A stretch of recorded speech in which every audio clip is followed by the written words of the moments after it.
Welcome back to the seminar on EU state resilience and resilience building contracts, taking stock and looking into the future. This is the second panel. This panel is looking into learnings for the Nexus Peace, Security and Development. And we have with us 6 panelists. So before we go into introducing the panelists, I would like to remind you that we have an interface to ask questions during the panel. So please look into the Slido interface next to the web stream, and you will see that you can enter some questions in the Q&A part of this Slido interface, okay? So that we have a chance for you to ask some questions also that I will feed into the panel thanks to the help of the team in the backstage looking into Slido for me. Okay, I will start by introducing our panelists. So I will start with Mr. Martial Wilfried Bazollet.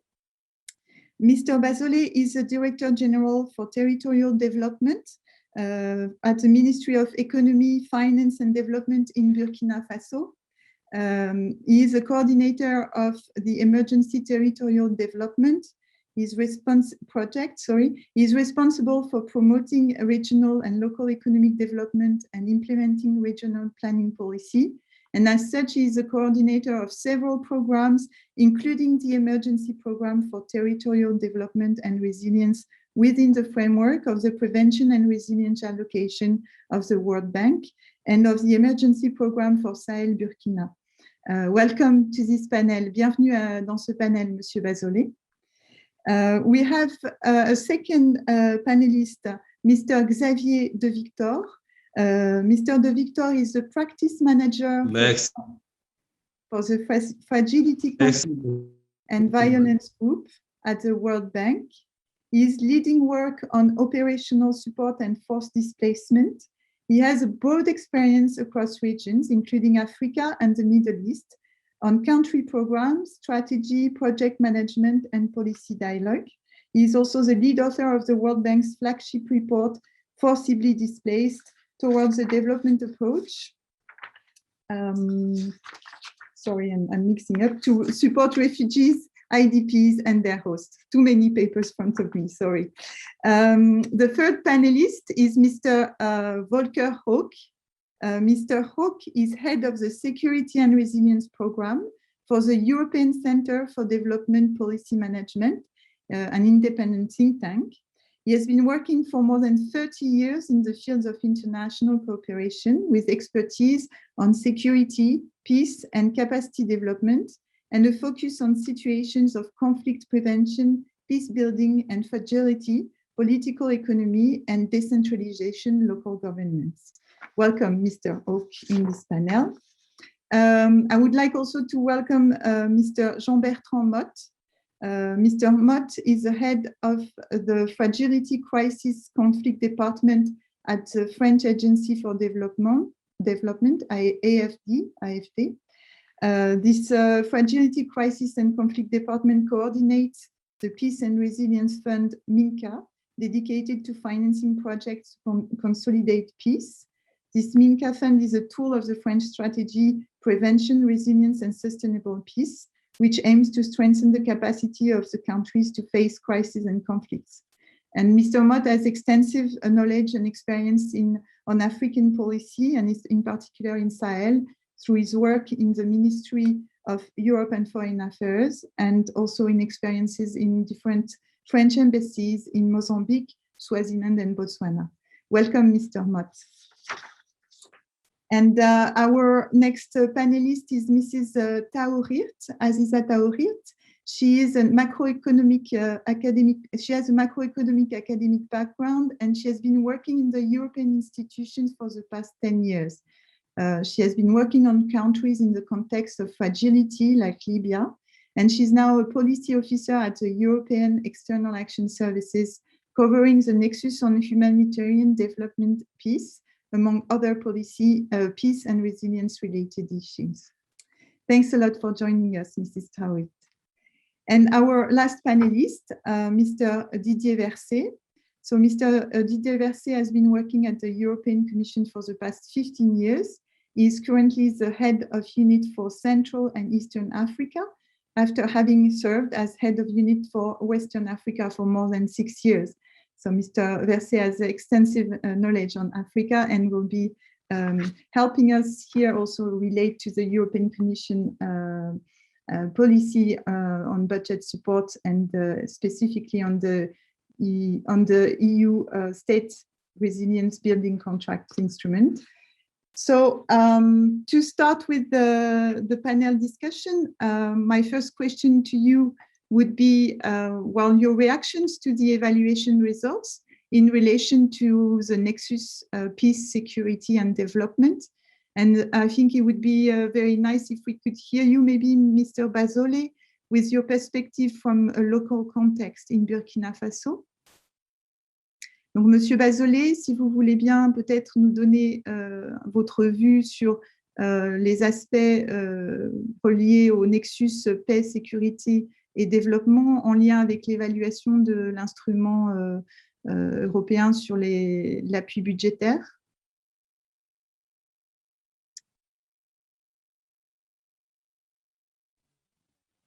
Ok, merci beaucoup, madame. Bonjour et bonsoir tout le monde. Bonjour tout le monde. Alors, le Burkina Faso, mon pays, a été bénéficiaire de l'appui de l'Union européenne depuis 2018 dans le cadre de la mise en œuvre du programme d'urgence pour le Sahel. Et ce programme qui vise en fait à travailler suivant une approche territorialisée pour répondre à la problématique sécuritaire, en répondant à la fois aux besoins de sécurité, mais aussi aux besoins en termes d'accès aux services sociaux des populations. Et je dois dire que dans ce cadre-là, l'Union européenne nous a accompagnés avec une enveloppe totale de 80 millions d'euros. Qui a d'abord commencé à 30 millions, a été augmenté à 80 millions d'euros. Et ça nous a permis, en tout cas, de pouvoir répondre à des besoins spécifiques et soumis par les populations. Il s'agit notamment de l'accès à l'eau potable, avec la réalisation de 130 systèmes d'adduction d'eau potable, dont 120 forages à motricité humaine et 8 forages en système d'adduction d'eau potable simplifié dans une seule région, ce qui est une première et ça n'a jamais existé, et surtout dans la zone dans laquelle, une zone où la problématique était posée avec acuité au niveau de la région du Sahel. Je dois également dire que cet appui de l'Union européenne nous a aidé justement à stabiliser le budget de l'État en nous aidant aussi au niveau de la santé, à pouvoir offrir 10 centres de santé aux populations, mais aussi et surtout à pouvoir continuer les offres de soins, étant donné que cela a permis de pouvoir prendre en charge les agents de santé communautaires et qui ont pris le relais des agents de santé qui ne pourraient pas rejoindre les zones à cause de la situation sécuritaire. Alors, pour insister beaucoup sur le Nexus sécurité-développement, je voudrais indiquer peut-être ce que nous avons tiré en tout cas comme enseignement au niveau du Burkina Faso, que malgré tout ce que nous avons reçu comme appui, malgré tous les efforts qui ont été consentis, on s'est trouvé à une situation où dans certaines zones, il était difficile d'entrer ou bien on a réalisé des infrastructures qui ne peuvent pas être exploitées parce que la situation sécuritaire s'est rapidement dégradée.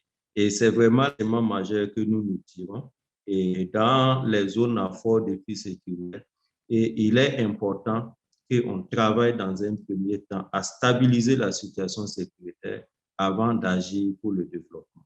Et c'est un peu ce que nous sommes en train de faire aujourd'hui, justement avec l'appui de l'Alliance Sahel, en définissant un corridor, le corridor Ouaga-Kaya-Dori, qui a été plus ou moins sécurisé et où il s'agit maintenant de et renforcer les actions de développement pour permettre le retour des populations. Donc, voilà ce que je peux dire rapidement en introduction par rapport au triptyque Nexus, sécurité et développement et en lien avec l'évaluation de l'appui de l'Union européenne. Je vous remercie. Merci beaucoup, Monsieur Bassoley. I will quickly summarize a little bit in English your intervention so our English speakers in the audience get some of these key messages. So the Burkina Faso has been a beneficiary country from the European SRBC and especially to provide, to support security and the provision of basic services through two main contracts or tranches, I'm not sure, one for 32 millions and one for 80 millions. And in particular, you highlighted the importance of this budget support aspect for the access to drinking water in the region of Sahel that actually has a major issue with this access to water. So the budget support has also stabilized the budget for the state, especially to help with health issues, and in particular to support in the COVID context, to support the deployment of at community level of health agency at community level. In relation to the Nexus security and development, you highlighted, Mr. Bassoley highlighted the importance of stabilizing the regions before the development efforts, as some infrastructures had been already constructed but could not be totally used because of some issues with security. So the importance of having these aspects of security to ensure that the development efforts are actually on the long term also secured. And Mr. Bassoley mentioned especially the work they are doing with the Alliance Sahel to have this corridor aspect for ensuring security. So I've tried to capture everything, and I'm sorry if it's not totally simultaneous translation. If any of the panelists would like to react to that at some point and help me with that, and I will be happy. So I would like to pass now the floor for his first reaction to Mr. Xavier de Victor from the World Bank. Hi. First, thank you very much for your invitation to this panel and to this presentation. I actually found the report and the evaluation extremely rich and extremely useful. I also felt that it does resonate. It is actually very consistent with a number of our own findings at the World Bank. And what I'd like to do is maybe speak from the perspective of our engagement under what we call the FCV envelope, so the Fragility, Conflict and Violence envelope in countries that are benefiting from IDA, which is our fund for low-income countries. So I think there were 3 points that I wanted to briefly highlight that have been discussed before and that are, from our perspective, key and that indeed are also central to the evaluation. The first one is a recognition that in FCV situation, development should aim to help stabilize the political and social situation as a prerequisite to the more traditional poverty reduction efforts. So in a non-FCV environment, we tend to focus our activities directly on poverty reduction. I think in an FCV environment, we have to recognize that our first short-term focus should be on helping to stabilize, because that's going to be the condition for successful development. And it may sound a little bit abstract or theoretical, but actually it is not. And if I can just take a country that is neighboring Burkina Faso, in the case of Mali, if you look at numbers, poverty tends to be concentrated in the south, but instability is very much in the north or in the center. So the choice of focus on stability rather than direct poverty intervention has implication in terms of programming. I think the second point, which I wanted once again to highlight, is the remark by the evaluators that it is, of course, critical to underpin programs with a thorough understanding of the political and social situation in an FCV context, which once again is very consistent with our findings. And then the third point is the importance of country leadership, and I think a number of colleagues in the earlier panel underlined this point. I just don't think that there's a way to overemphasize this. No country can hope to achieve stability thanks to external assistance only. It is only with strong political leadership, strong society's engagement that this may work, and our role is only to help in such efforts. So maybe just to add one more point, this central to this panel about the so-called nexus, and just to observe that, you know, in FCV context, the success of development efforts is very much linked to what's happening on the political and security front, and that's different from a non-FCV context. So, in other words, development cannot be seen as a technical exercise that is somewhat disconnected from other processes operating its own silo with its own logic. The key is to try to manage the articulation between development, political, security, and humanitarian intervention. And from our perspective, this articulation is really what the nexus should be about. And I mean, let's face it, it's difficult. It's difficult because we have actors that have very different objectives, very different ways to engage, very different business cultures, very different timelines. And the challenge is for all of us to learn to talk to each other, but also to try to be clear about our respective comparative advantages, and therefore what each of us can actually bring to the table. And I'd be happy in the subsequent discussion to say a little bit more on that if needed. Thank you very much. Thank you very much, Mr. De Victor. Mr. Hawke, maybe if you can give us your first reactions to the evaluation in the perspective of the nexus. Yes. First, thank you very much for having me invited to this panel. And I only can echo the congratulations of Xavier to the evaluation, because it's a very relevant document. And it's also a very timely document. Now, I have 4 points to make why it is so timely. Because, of course, first of all, the instrument, while it was modified, also given a new name, is now 10 years into implementation. And there's really curiosity what is done with it, and also how it is effective. And it's really time to have this clarified. It's also very timely because we are at the start of the implementation of the new budget cycle.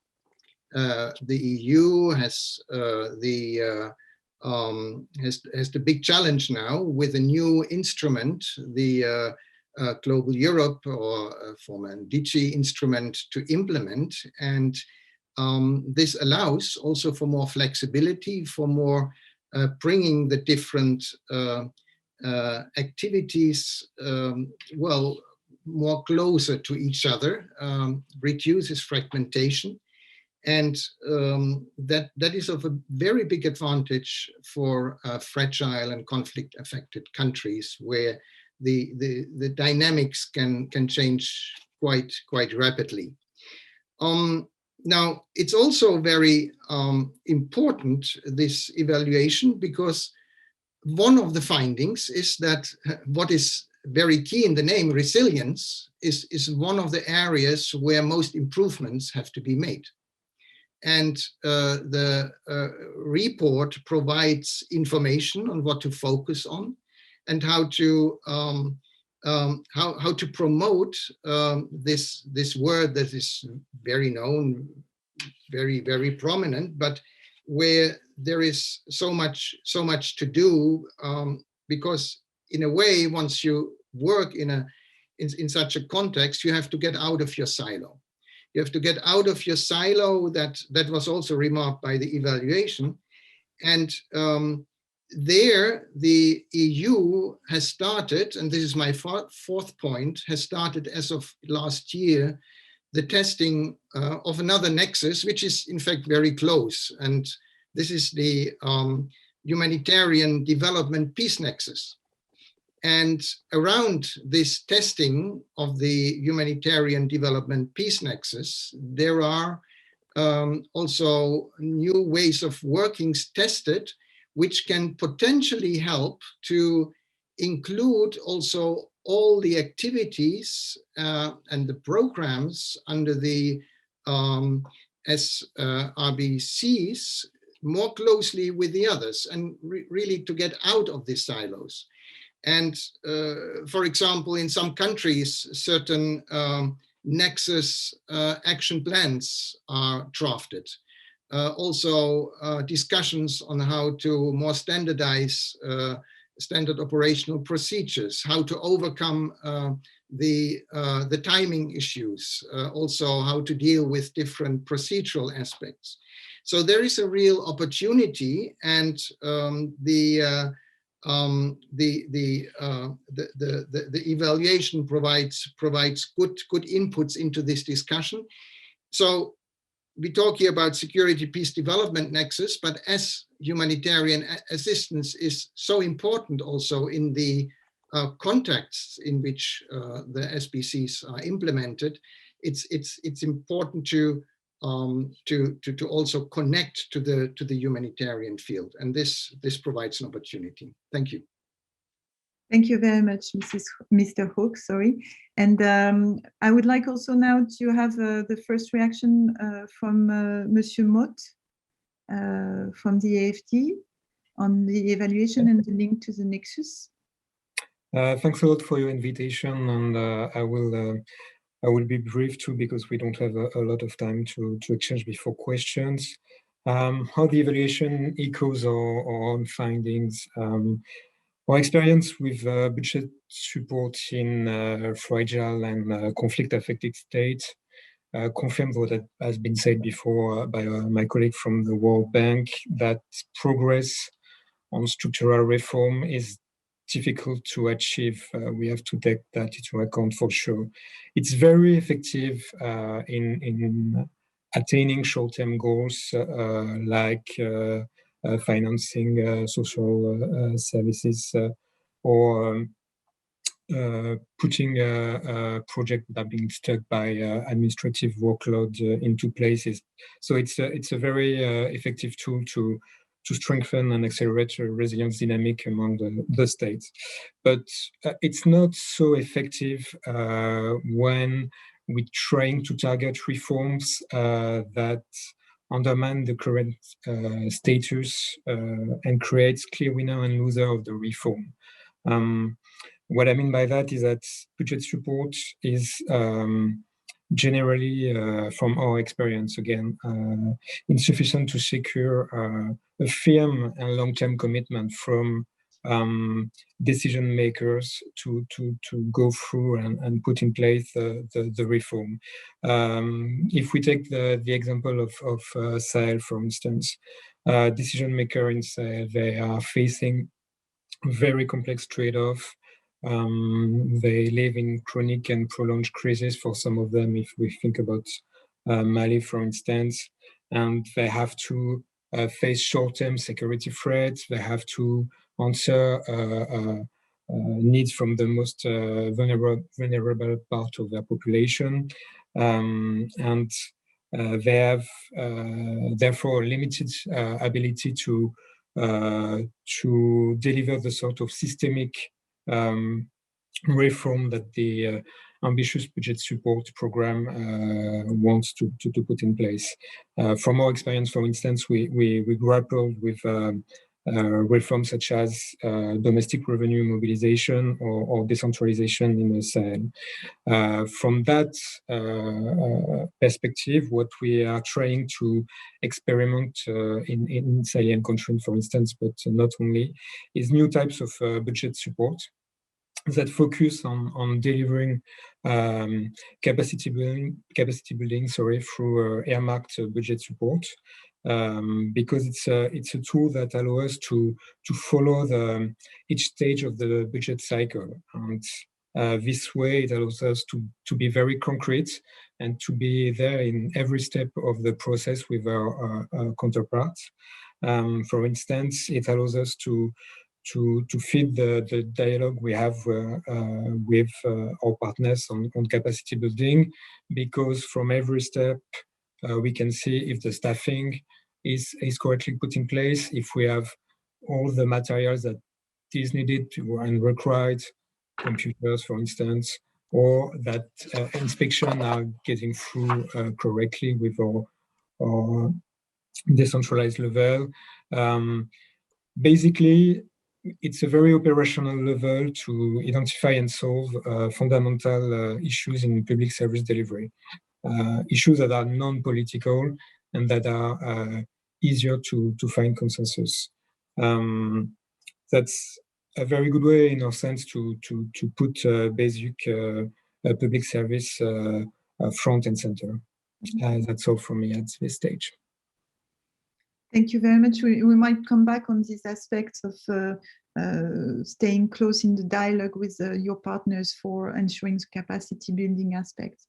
I would like to ask now our last two panelists, and if I may ask to be quite concise so that we have some time also for the discussion. So Mrs. Traoré, if you would like to give your first perspective on the evaluation and the nexus, please. Yes, thank you very much. Good afternoon to all, and thank you for inviting me. I will try to be short. For me, one of the key elements is really to see what are the drivers and the root causes of conflict, because it's true that the evaluation echoed a lot of this element in the sense that with this budget support. But it's true that, I mean, we have to broaden a little bit the picture so that also the peace element sits in it. As the colleague said, Mr. Hawke, that we have indeed the triple nexus humanitarian development peace, and we have the nexus security development, but it's all about how all these pillars can work together. So the humanitarian, the development, and the peace elements, because some are short-term, others are mid to long-terms, but then the peace element can be at the same time short-term and at the same time mid to long-term. When we think of resilience, for instance, it's really capacity building throughout the programs in really a long-term perspective, while for some other elements that are also peace, for instance, mediation or others, it's more like mid-term. So I think that here it's important when we see it from a nexus angle, that ownership is important, but also to have all the actors on board in the country. For instance, the way we do it in Libya is very different from the way we do it in Lebanon. And the country context is very specific because it has a local dimension, but then also a regional dimension. And all these elements are really important when we see it from a peace, a nexus, peace development, be it also with humanitarian, of course, very important, but also with the security overall. So, and here, I think that the programming is timely, that this new MFF programming is very timely, because one of the requirements of our Global Europe is also to have a conflict analysis assessment before we start the programming, so that we make sure that we capture what are the drivers of conflict, what are the root causes, and how we can work in a peace prevention dimension, so that we build up this resilience from the beginning throughout the programming process. I think I'll stop here. I'm curious to see the questions. Thank you. Thanks a lot. Maybe as a final intervention, Mr. Vercé, and if you would like to react already to some of the issues raised by the panelists, and keep it as well short. I know this is a challenge, but we have already a lot of issues raised, so if you want to react a little bit. And then I have some questions afterwards from the audience. Okay. Thank you. Thank you very much. I will try to be short. Thanks a lot to the interesting. I'm sure that with a question from the floor, it will be also very interesting. It's clear that for the European Commission, the security, peace, and development nexus is essential. as we increasingly face complicated security context at the country, but also at the sub-regional level, as well as the challenges to the public financial governance that are of the mutual concern for both partner countries and the EU. We are in the context of multiple crises in many sub-Saharan countries, particularly in the Sahel region, but also in the Horn, and that the COVID-19 pandemics has reinforced. Security and development go hand in hand in fragile state. Without security, no development, as we say, but without development, no security. As mentioned in the previous panel, so security for me is part of the social contract from a state to the population. And it's why we should continue to be closely.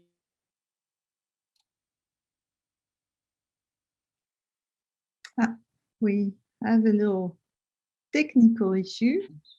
This is what the EU does through the implementation of the state and resilience building that follow the Nexus approach, supporting government to provide more inclusive services to their citizens, including security and justice, with allowing for a high-level policy dialogue with the authority. What I would like to insist is also the value, because when we are speaking about the security nexus development, it's clear that we need to respect the fundamental value and the eligibility criteria in the budget support. And when we want to do this kind of program, we need to pay attention, and the biggest attention, to the respect of human rights, and also to fight, and all the states will fight against the human rights violation. This is not negotiable for the EU. Another point important is that all activities need to be deckable. Okay, that it's also very important to use the budget support. We have to be sure that we are working on the deckable actions.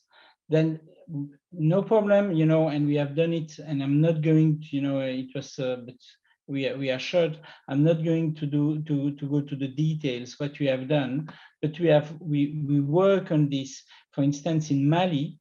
It was very important to clearly mention that we are working also with the army, but you know, on the human resources or on the digitalization, that is deckable, okay? And that is very important to see when we are speaking about the security, we need to be deckable, but there are a lot to do, a lot of things to do, and also to increase the good governance of the different sectors. Now, to be quick, I think it's important to work on the lesson learned, but also the limit of this, because we are acting in the fragile countries, and such an instrument can sometimes show its limits. We have to be honest on this, and to be very frank on the stability and the security. In spite of all stakeholders' efforts, we need to recognize that the situation continues to deteriorate dramatically in the Sahel, but also in the other, in the Horn of Africa. It's also the case, you know, in terms of terrorism or inter-community conflict. That you know, it's only a tool, is not the solution. I think that is important, and we need to work also on the policy dialogue as a key factors of the success of this program. Without policy dialogue, you know, no success for this kind of program. And we need to work on that, and in a close collaboration, of course, with the development partners, and notably with the IMF. I will stop here with the very short conclusion that if you want to achieve this security development, we have to, and I repeat, the security for the population is part of the social contract of the government. But we, as donors, we need to have a strong political dialogue, and especially when there are human rights, on the respect of the human rights, and also, and because, you know, of course, we would like to respect the human rights, and sometimes it's not the case, but then we have to discuss with the government about the violation and the fight of the violation of the human rights. Over to you. Thanks a lot for the different points you've been raising, and some of them are actually echoing some of the questions we're receiving through the Slido interface. I will just tell you which questions we have, and then we can see who would like to answer. We have actually a question. Most of you have referred to political leadership. The question is, how do we get there? How to get there? How can the donors help to trigger this political leadership? A question also that would be related more to social protection to help with conflict prevention and resilience. And then a question also related to this policy dialogue and how you implement the policy dialogue and with states that are in situations of crisis, and how do you merge that with lifting up the capacities of your partners. So I have 3 questions. The political leadership, I don't know who would like to take up this question. I think we have lost Mr. De Victor actually from the World Bank. I don't see him anymore. So I hope our technical manager will figure out to get him back. I don't know, Mr. Mott, is it something, or Mr. Hawke, the political leadership, how to trigger these aspects? And maybe you can link up with the capacity building, Mr. Mott, that you touched upon a little bit through your new budget support type. Okay. About the political leadership, I think if you want a strong political dialogue, as Didier just mentioned, it has to go through our various Ministry of Foreign Affairs and embassies in the countries and delegation of the EU. And this is clearly a strong topic, because one could guess that it would be easy to get on the same line between partners on these issues, and proof from the ground actually say that it's not that easy. So we have to really commit to a strong political dialogue on that level. I think that would be the most effective tool. Regarding our policy for the policy dialogue through the earmarked budget support, what I mentioned is that when we follow each stage of the budget cycle, from budget preparation to auditing, including procurement, cash management, etc., it allows us to funnel the money from the start to the finish line, and it gets us the opportunity to have a real look how the process is conducted. And from this look, we can feed our political and policy dialogue about concrete issues. Again, because very often you don't know if each service of said ministry is adequately staffed, or if it has access to computers, or if there's regular auditing and inspection of these services, that the funds that were earmarked were going through the different services. And this is a sort of question we can tackle effectively with this policy dialogue. Thanks a lot, Mr. Mott. Maybe Monsieur Bassolet, voulez-vous réagir? Do you want to react on this experience you have with having to deal with several donors, several actors with this policy dialogue in your local context, and especially donors who might actually not talk to each other before talking to you? Vous voulez que je vous retraduise la question ou c'est bon? Et si vous pouvez traduire, ce serait mieux. Oui, en fait, je vous demandais, dans votre expérience, dans l'expérience que vous avez, comment vous gérez ces aspects de dialogue technique, de dialogue au niveau avec les différents donneurs, qui eux-mêmes entre eux ne se parlent pas toujours, et où vous vous retrouvez à discuter avec chacun. Comment ça se passe pour vous, en fait? OK, merci madame. Dans le cas de Burkina Faso, nous avons mis en place la Troïka, qui est le cadre de concertation avec l'ensemble des partenaires techniques et financiers. Et dans le cadre de cette Troïka-là, il y a différents cadres de concertation qui sont prévus. C'est notamment le dialogue politique de très haut niveau, qui est organisé 2 fois l'an avec le Premier ministre, et un dialogue technique avec le ministre de l'économie et des finances.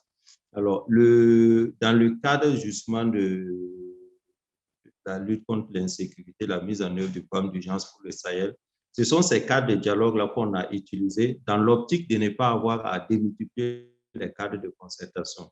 Néanmoins, à côté de ces cadres politiques et techniques de haut niveau, nous avons prévu un cadre technique spécifique où les partenaires techniques, les techniciens spécifiquement, et puis l'administration se retrouvent pour pouvoir discuter entre 2 rencontres sur comment aller de l'avant dans la mise en œuvre des actions qui sont identifiées.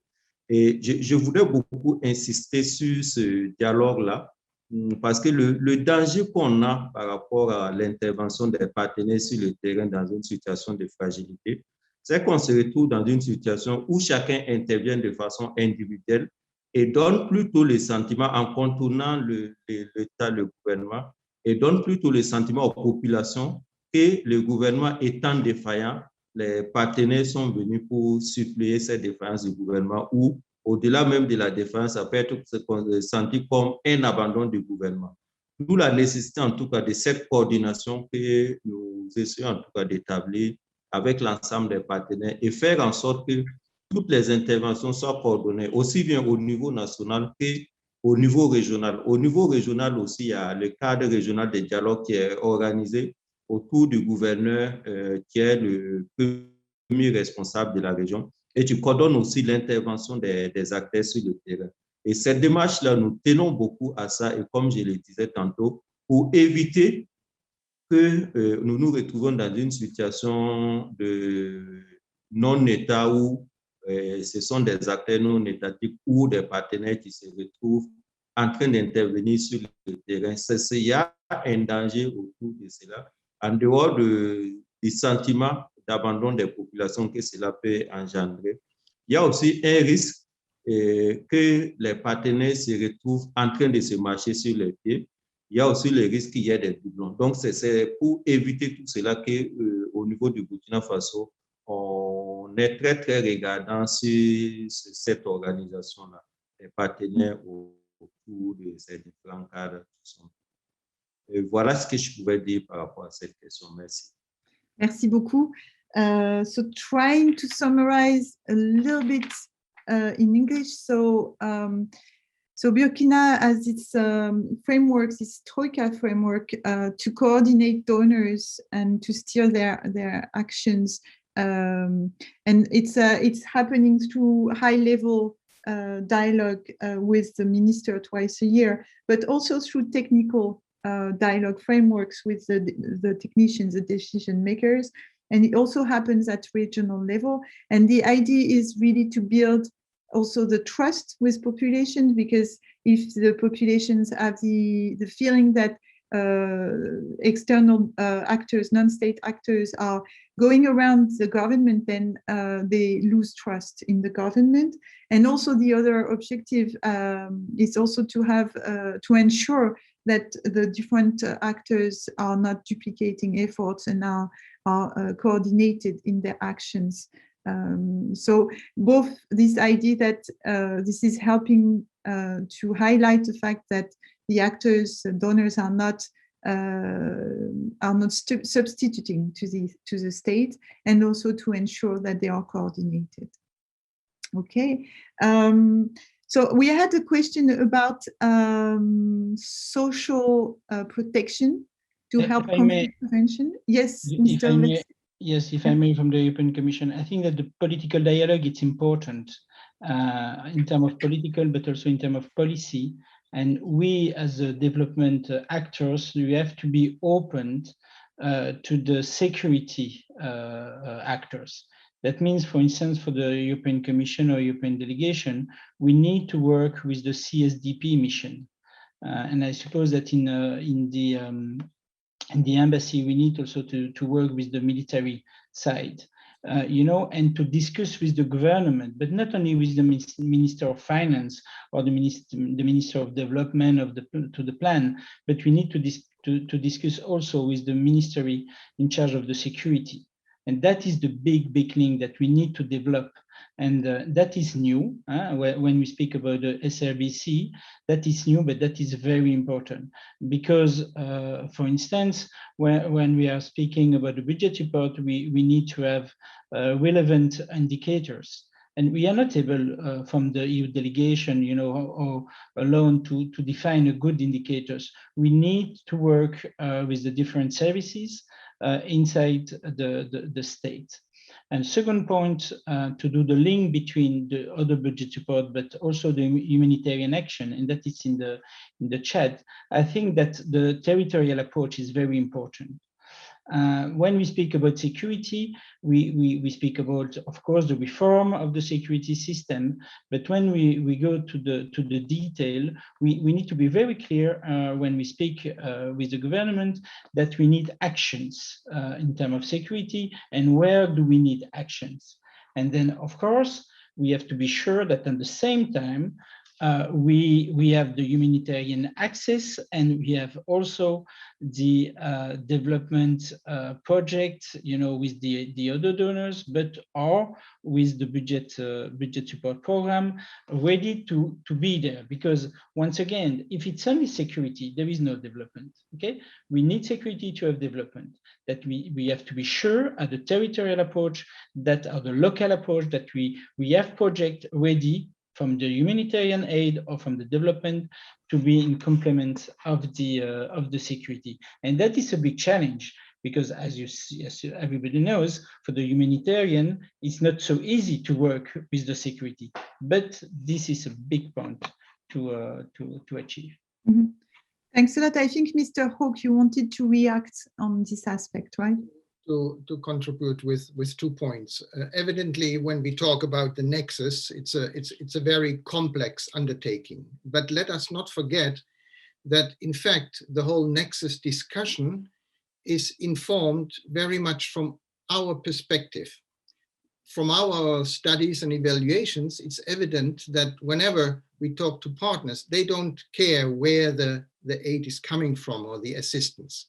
It's really on the side of the provider that, as much as possible, there needs to be harmonization. There needs to be one line of engaging, and this will facilitate also the whole dialogue, and also the ability to take leadership on the side of the partner, because the whole fragmentation is poison in one way or the other to the partner. Now, the Team Europe approach is a very good step into this direction, and this needs to be strengthened.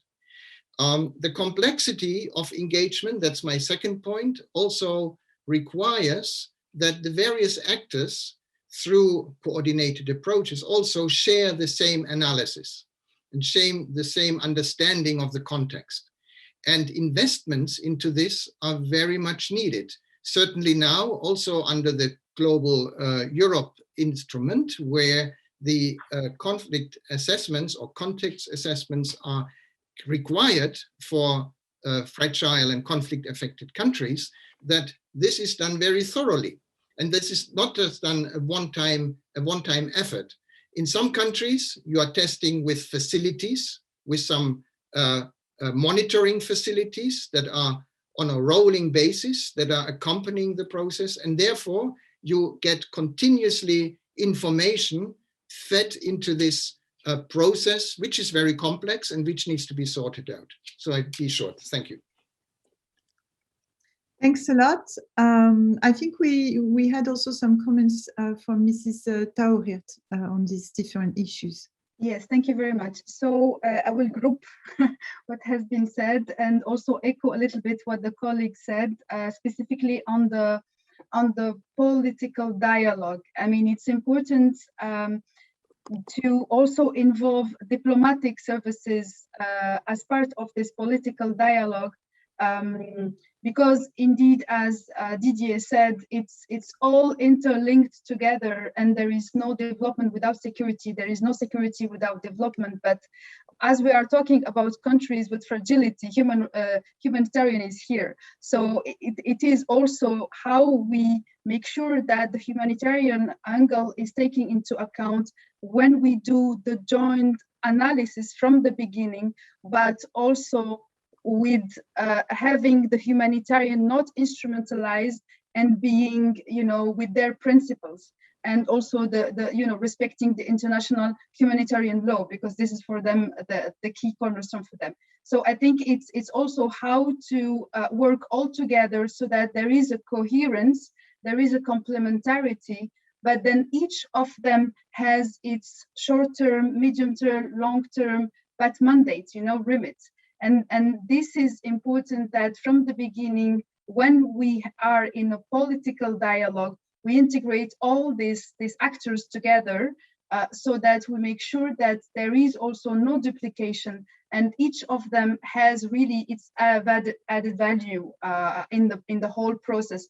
I'm not talking only about programming per se, but really a whole process towards the Nexus approach. Thank you. Thank you. To follow up maybe on these aspects in relation to humanitarian and the nexus with security and development, Monsieur Mott, do you want to have a quick reaction? And then I think we have Mr. De Victor back into the panel. So after Mr. Mott, I think someone from the panelists will have to summarize all the discussion to him. Okay, Mr. Mott?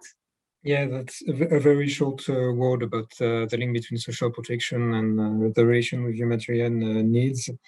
And we are right in the middle of the nexus there, because we think with the tool you mentioned in your presentation, which is the MICA fund for the AFD, which is very important for us to have programs in place that allows to answer to immediate needs of the population. And there's a way to answer that with social protection through notably cash transfer. And as you know, it's a way to act on the nexus and to be very effective, although it's a challenge way from the issues about the Lab FT struggle. But I mention it because it's very important for us to act on this aspect too. Okay, thanks a lot. I'm not sure we have Mr. De Victor from the World Bank with us. I don't see him. We have we're reaching the end of the panel. We have a 1 minute, 2 minutes. If we don't have him back, then I might ask if one of you would like to have a. Someone is telling me yes, Mr. De Victor is back. I very much apologize. I very much apologize to all the audience and the participants for this technological glitch.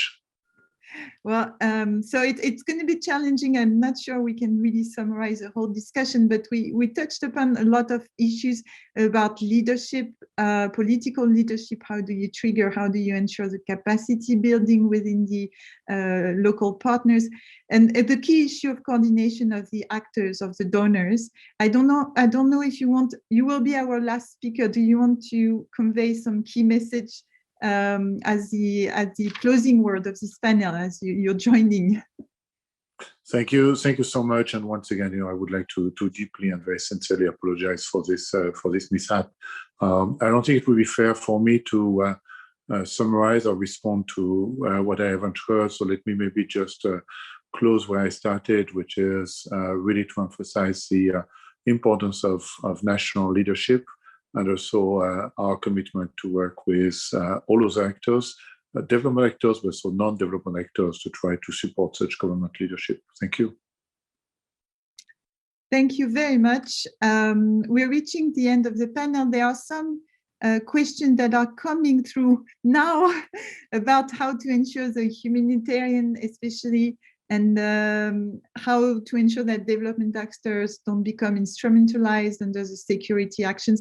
It's a key question. I'm really feeling so frustrated, and maybe you as well, not to be able to go a bit further. Is there anyone who wants to just give like a 1 minute reaction to this question on how development actors can be instrumentalized under the security action and how to avoid that? 1 minute. Can anyone do that? No, we'll leave the question for the next one. Mr. Hawke. I'll just say the following. Since 2017, the EU is very much sensitized to the need of bringing humanitarian and development actors closer together. Now there is the whole peace dimension, the political dimension added to that.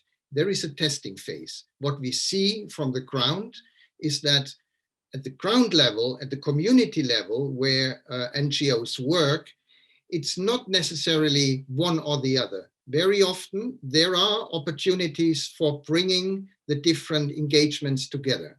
A big problem, however, is that each funding, each budget line has its own procedures, its own time, its own rhythm. There is a key problem also to link up. And of course, there are domains where clearly the complementarity of development/political engagements with humanitarian engagements where there is no fit. So that's also very clear. Thanks a lot. Thank you very much, Mr. Hawke, for jumping for this last reaction. Mr. Gasset, yes? Yes, I have one sentence. Why not the development actors the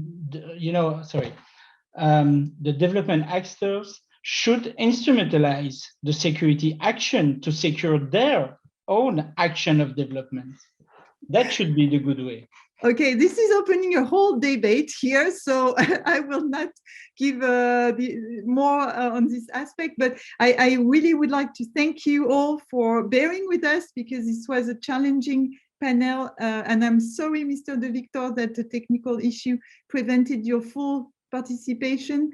You know, it's going to be it's been recorded, so there is a chance you can also look at the discussion, and if you want to share by email, we will be able to share also with the audience some of your comments. I'm now moving to the last part of the event, the closing remarks, and I will pass it to Mrs. Nathalie Brajard. Mrs. Brajard is acting head of unit for the macroeconomic analysis, fiscal policies and budget support unit. She was in the team who developed the state and resilience building contract and initiated this evaluation. So she's the best one for closing this event. And she will lead the team that will take this work forward after the discussion today. So Mrs. Brajard, the floor is yours for the closing remarks. Thank you, Estelle. I don't know if you can hear me. Yes, perfect. Yes, okay. Go ahead. Okay, hello to everyone. So I would like to thank you, the evaluators, all the panelists, the participants, the moderator, and the organizer of this seminar. It was a very rich conversation and exchange this afternoon. And I drew from this evaluation and this discussion many important lessons that on which we should continue to work to improve this instrument, the state resilience and building contract, and more generally, the EU budget support contract. So the SRBC, as it has been said, has played a major role in the EU global response to the COVID-19 crisis, allowing for fast reaction, full alignment with the country and strong policy dialogue, even in time of lockdown. So the EU budget support modality will remain the pivotal modality for our cooperation and financial assistance throughout the 2021-27 multi-annual financial framework period. It is at the core of the Team Europe and of the Global Recovery Initiatives, as it has been said, which aim to foster resilience and progress in pursuit of sustainable development goals.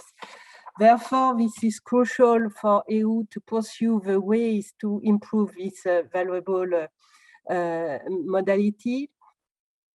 the different type of contract, and notably the SRBC. So in particular, it has been highlighted during our discussion how important it was to foster economic resilience by working more on business environment and investment climate, and to try to build more also on structural policy, long-term policies, and to find a better balance between stabilization and reforms. The importance also has been highlighted to build on human development and skills, and more generally on social sectors, by increasing not only the quantity but also the quality of social services, notably in health, education, social protection, in order to pursue poverty reduction effort. It has been also highlighted the importance to continue our work on domestic revenue mobilization, PFM, accountability and transparency with a country for improving economic and financial governance. Also, to reinforce the synergy between political and policy dialogue, to involve as much as possible from all the budget cycle and the cycle of implementation of the sector policy, the CSO, the civil society, the importance of ownership and leadership, political leadership of a partner country and the government partner has been also highlighted as a factor of success of this program and of the implementation of the policies, and the complementarity as well between the tools, budget support, capacity development, blending, guarantee, and we have just highlighted the importance of the nexus and the different type of policy to combine together in order to have a better chance of success. So all these directions will help us to continue improving the formulation of the contract of this modality, but also the dialogue with the countries, and of course the impact of budget supports on results achieved in partner countries. So thanks again to everyone for your participation today. It has a pleasure to have so many participants and panelists to this seminar on our state.